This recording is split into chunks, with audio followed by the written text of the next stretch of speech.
چکے. اب آئیے انشاءاللہ آیت نمبر 11 سے لے کر آیت نمبر 20 تک اس کے اندر اللہ تعالیٰ کیا فرماتا ہے, کیا نصیحتیں کرتا ہے, کیا تاکید مجھے اور آپ کو کرتا ہے, وہ دیکھیں گے انشاءاللہ. تو یہ جو آیت نمبر 11 سے 20 تک جو آیتیں ہیں اس کے اندر اللہ تبارک و تعالیٰ میرے اور آپ کے نبی جناب محمد الرسول اللہ صلی اللہ علیہ وسلم کی پیاری بیوی اما عائشہ رضی اللہ عنہا کی پاکی کو بیان کرتا ہے. عائشہ رضی اللہ عنہا کی برأت کو آیت نمبر 11 سے لے کر 20 تک اللہ تعالیٰ ان آیتوں کے اندر نقشہ کھینچتے ہوئے بتاتا ہے, اما عائشہ کی برأت کو نازل کرتا ہے. تو وہ واقعہ کیا تھا, ہم پچھلے درس میں مختصر سا واقعہ آپ کے سامنے رکھے تھے.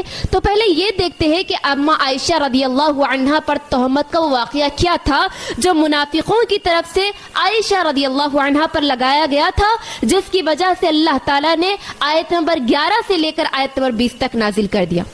تو آئیے حضرت عائشہ رضی اللہ عنہ خود یہ واقعہ بیان کرتی ہے, یعنی حدیث ہے, حضرت عائشہ رضی اللہ عنہ خود واقعہ بیان کرتے ہوئے کہتی ہے کہ اللہ کے نبی صلی اللہ علیہ وسلم کا معمول تھا, یعنی اللہ کے نبی صلی اللہ علیہ وسلم کا یہ معمول تھا کہ جب بھی آپ سفر میں جاتے, کسی غزوے کے لیے جاتے, کسی جنگ لڑنے کے لیے جاتے, تو آپ اپنی بیویوں میں سے کسی ایک بیوی کو ساتھ لے جاتے. اور اس وقت قرعہ ڈالا گیا اور اس قرعے کے اندر حضرت عائشہ رضی اللہ عنہا کا نام نکلا. تو اما عائشہ کو لے کر کے آپ سفر میں گئے, یعنی غزوے میں گئے. اب جیسے ہی غزوے میں گئے, یعنی جنگ میں گئے, جنگ ہونے کے بعد جب آپ جنگ سے واپس ہو رہے تھے, یعنی غزوہ بنو المستلق, کون سی جنگ تھی یہ؟ غزوہ بنو المستلق میں گئے تھے آپ. یعنی یہ جو واقعہ تھا غزوہ بنو المستلق 6 ہجری میں واقع ہوا نا. تو یہ غزوے سے آپ واپس ہو رہے تھے, تو واپسی میں ہوا ایسا کہ آپ کا لشکر جو آپ کا قافلہ تھا ایک جگہ پہ پڑاؤ ڈالا, یعنی آرام کے لیے یا پھر حاجت کے لیے پڑاؤ ڈالا گیا. تو وہاں پر جب قافلہ رکتا ہے تو وہاں پر قافلہ رکنے کے بعد عائشہ رضی اللہ عنہا اپنی سواری سے اتر کر بیت الخلاء کے لیے جاتی, یعنی حاجت کے لیے جاتی ہے.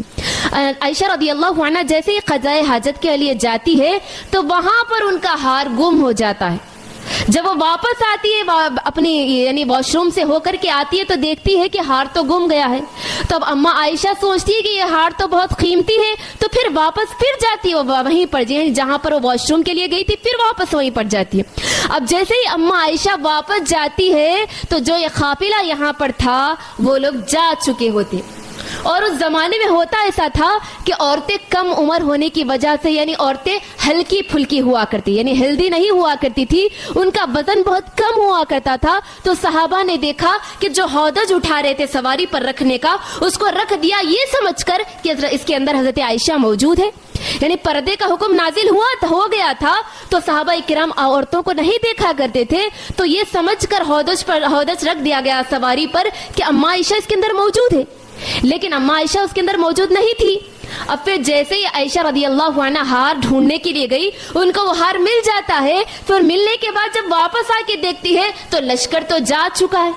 اب عائشہ رضی اللہ عنہ اتنی ذہین تھی کہ وہ سوچتی ہے چلو میں یہیں پر بیٹھ جاتی ہوں, جہاں سے قافلہ چلا گیا تھا وہیں پر بیٹھ جاتی ہوں, جب لوگ مجھے ڈھونڈنے کے لیے آئیں گے واپس آ کر یہیں سے لے جائیں گے. تو پھر بیٹھ جاتی ہے عائشہ رضی اللہ عنہ, بیٹھے بیٹھے ان کو نیند لگ جاتی ہے. اور اب اللہ کے نبی کا یہ معمول تھا کہ آپ یعنی جو غزوہ آپ کا ہوا کرتا تھا اس کے پیچھے ایک آدمی کو چھوڑتے تھے, یعنی جو سامان ان کا گم گیا ہو یا پھر جو سامان چھوٹ گیا ہو تاکہ وہ واپس لا لے. تو ایک صحابی جن کا نام صفوان بن معطل رضی اللہ عنہ تھا, ان کو اللہ کے نبی نے یہ ذمہ داری سونپی تھی کہ جو باقی چیزیں بچ گئی تھی ان کو ساتھ لے کر کے آئے.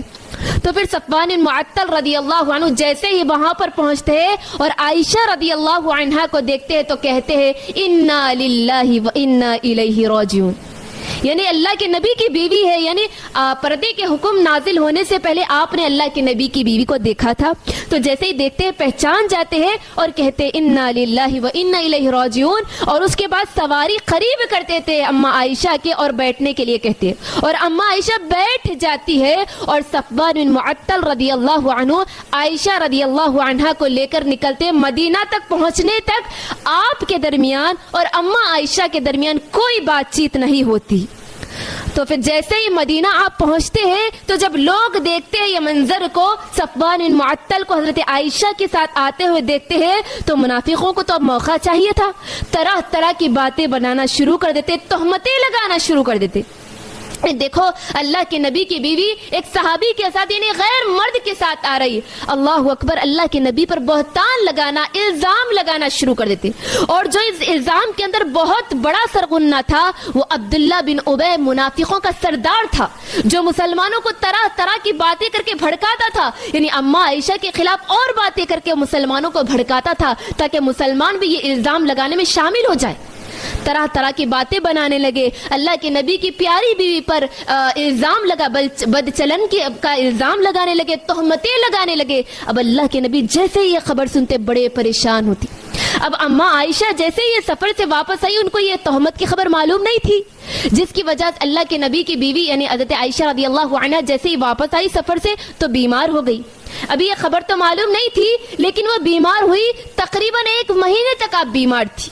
اور اب پھر عائشہ رضی اللہ عنہا دیکھتی ہے کہ میں بیمار ہونے کے بعد بھی اللہ کے نبی کا وہ حسن سلوک میرے ساتھ نہیں ہے جو پہلے ہوا کرتا تھا.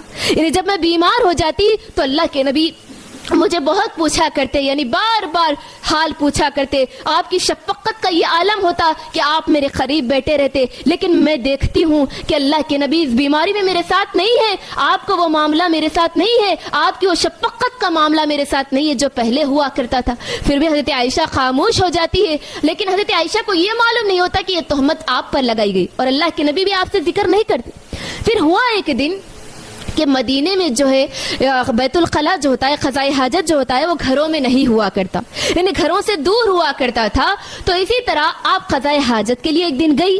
یعنی خزائے حاجت کے لیے جانے کے بعد وہاں پر آپ کی ملاقات ایک صحابیہ سے کس سے ہوئی؟ ام مستح بن اساسہ رضی اللہ عنہ کی ماں سے ہوئی. جیسے ان سے ملاقات ہوئی تو مستح جو یہ صحابی تھے, صحابی کی ماں تھی ام مستح, انہوں نے اس واقعے کو حضرت عائشہ کو بتلا دیا. کیا تمہیں نہیں معلوم تمہارے بارے میں ایسی ایسی افواہ چل رہی, ایسی ایسی خبر چلی.